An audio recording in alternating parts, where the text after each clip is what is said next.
should side with Amy completely against Joseph.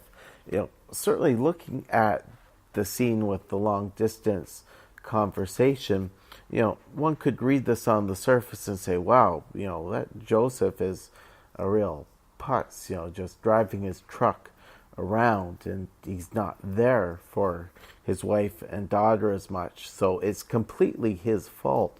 But we can't really do that.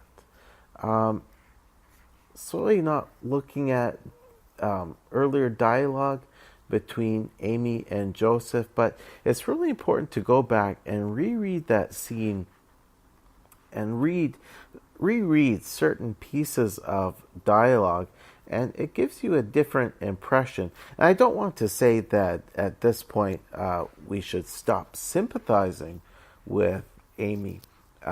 We should admire her for the effort that she's putting into raising her daughter on her own while her husband is away. But we can't see Joseph as a complete bad guy. To begin, well, Amy is using some pretty crude language over the phone with Joseph. We do see him trying to keep his cool. He's explaining himself to her. He's saying, here's where I was. Here's why I couldn't call. I wanted to, but circumstances were beyond my control. And I appreciate that Amy doesn't accuse Joseph of sneaking around on her or partying while he's away. There's certainly nothing in this book to suggest that Joseph is unfaithful.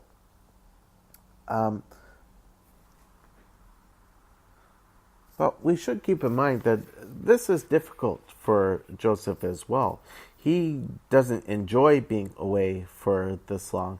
And while the company he's working for may take care of certain costs, there are probably certain work-related expenses that Joseph has to pay out of pocket for.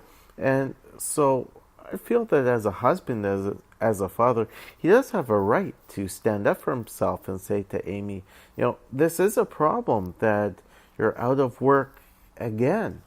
There are bills to pay. We have a daughter to take care of. I get the sense from his dialogue here that Joseph loves his daughter very much. And we do get some interesting insight on Amy here through this conversation. For all Amy tells Joseph that he's a baby, he points out to her that her expectations have maybe been a little too high, and that she needs to consider whether she's being something of a snob herself. It's mentioned that she can't stand to have people over to the apartment. She can't stand this for Melody's sake. Yet the question is it that Amy can't stand to see people like her living this way? And looking at Amy's dialogue too, I think we can infer that at certain points she knows herself that her and her family's current situation is not entirely Joseph's fault. It is wearing that he's away for so long. And the interesting thing is that, I'm sorry if I'm spoiling too much here, but it's very interesting that we don't get to see Joseph like we do the other characters in this book. The only way we get to learn anything about Joseph is through a conversation between Amy and her mother-in-law and this telephone conversation. So I really appreciate that you can't just skim through the story, take an initial impression and set that in stone. You have to go back and really reread certain parts of the story very carefully, and question whether what you read the first time is what you should take literally.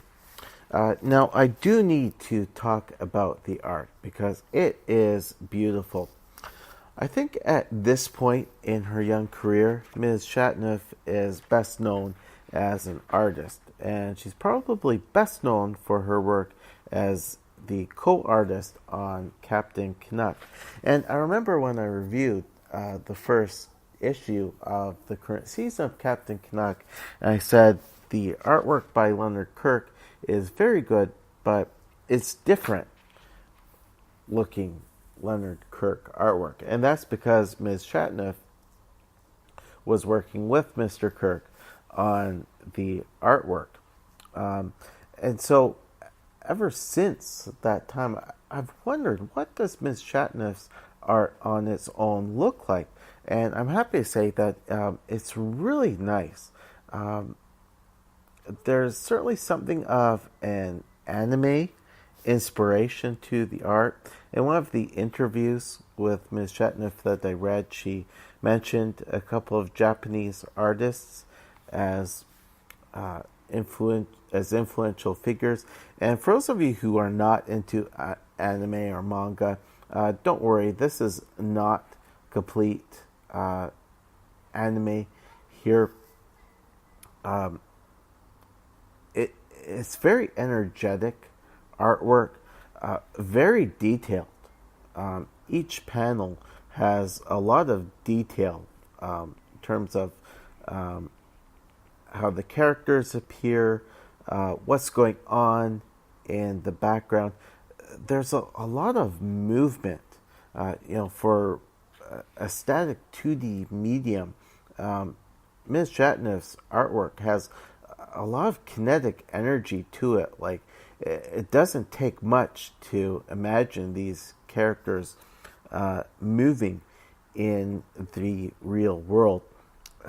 Ms. Shatneff does a great job of drawing facial expressions to the point that in any number of scenes, you don't need any dialogue to have a clear sense of what emotions the characters are experiencing. And it certainly adds to the storyline when you see the characters looking worried or frustrated or really upset.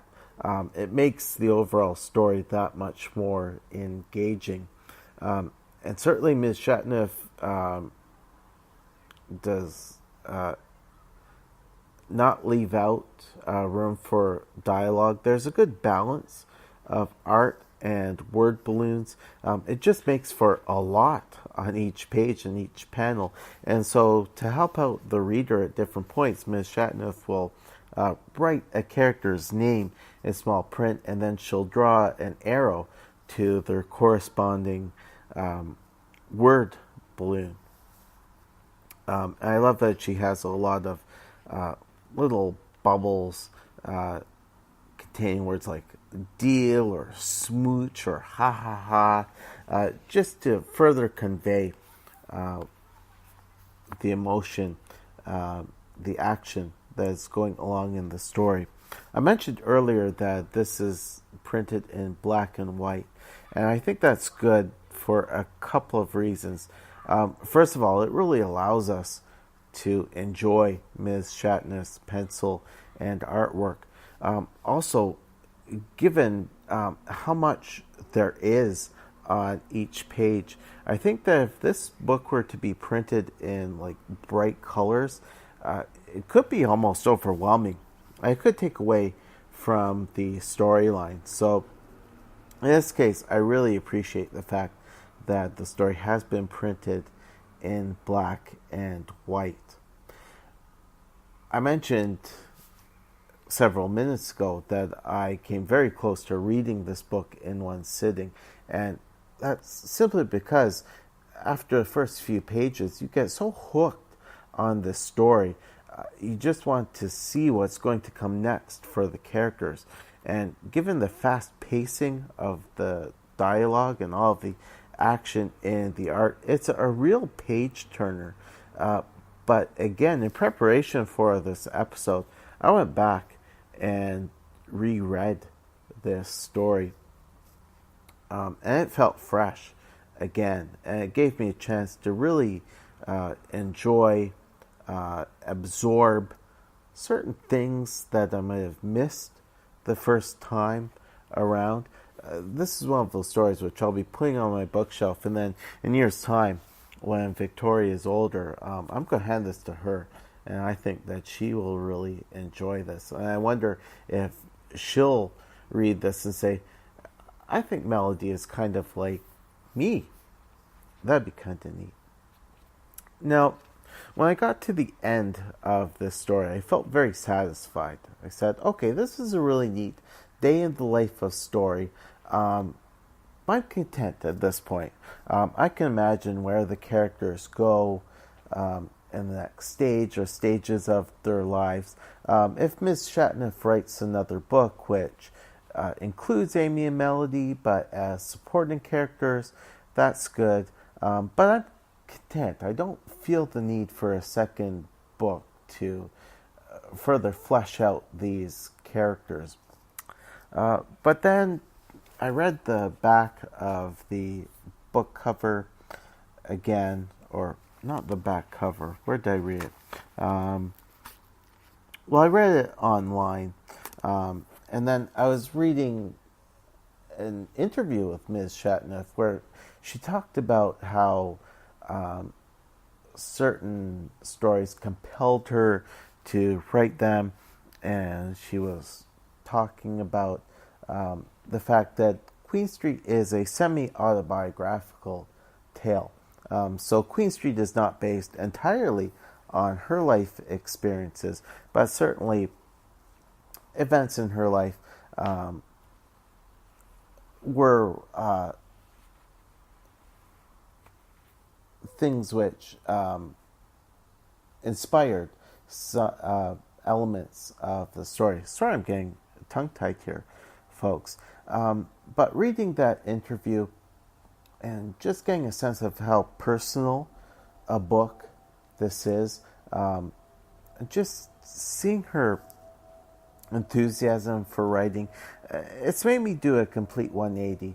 And so, Ms. Shatneff, if you're listening to this episode, I just have to say, yes, please. I'd actually love to see a sequel to Queen Street. It doesn't have to take place the day after the story which I've just read. It would actually be quite interesting to see a story about Amy and Melody in, say, 5 to 10 years' time. It'd be really neat to see where their lives have taken them. Have things gotten better for them? Have they stayed the same? What new challenges do they face in their lives? And certainly, I'm looking forward to following Ms. Shatneff's career. And whenever I see her name on something, I'll be sure to pick it up. Again, the title is Queen Street by Emmanuelle Shatneff, published by Chapter House Comics. Okay, folks, for episode 118, I'll be coming to you guys one day earlier. Canada Day falls on a Sunday, so I'll be releasing episode 118 on July 1st, and I will be looking at a great new ongoing series by writer, sketch artist, and toy maker extraordinaire Sam Noir. It's called Victorian 4.